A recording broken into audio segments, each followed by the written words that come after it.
In this example, we're going to be using the boundedness theorem, which is pretty interesting as well. Again, it's another venue that we can use to limit our wide selection of possible roots. It kind of limits them down, and we'll find that right here. And so if you kind of look at what the theorem is stating here, that if you take our polynomial f of x, and if we divide it synthetically by x minus c, then the following holds.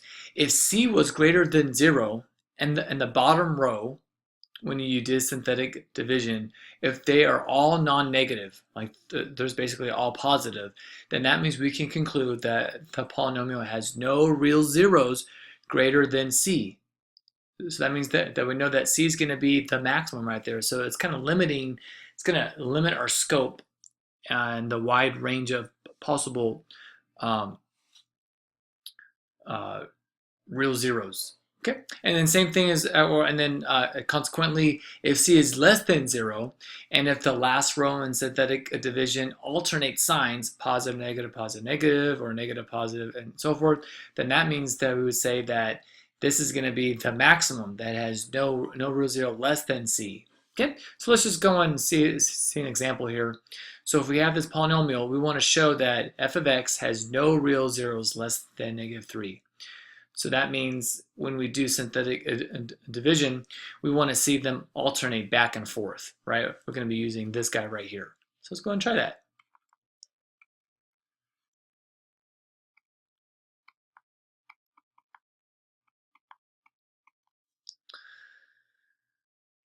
All right, great. So we just kind of drop these guys down and so forth. So I'll drop it down. We're going to multiply. Good. So we're going to add those together, and then we're going to multiply. And then we're going to add those together, and then we're going to multiply. Was that -51? Then we're going to add those together, and then we're going to multiply, and then we're going to add those together.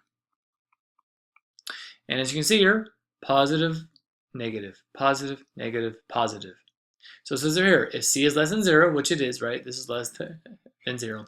And the numbers in the bottom row of the synthetic division alternate in signs, which they do, then f of x has no real zeros less than c. So that means all of our zeros are not going to be less than c then. Okay, so it's just a way for us to kind of limit down our scope there.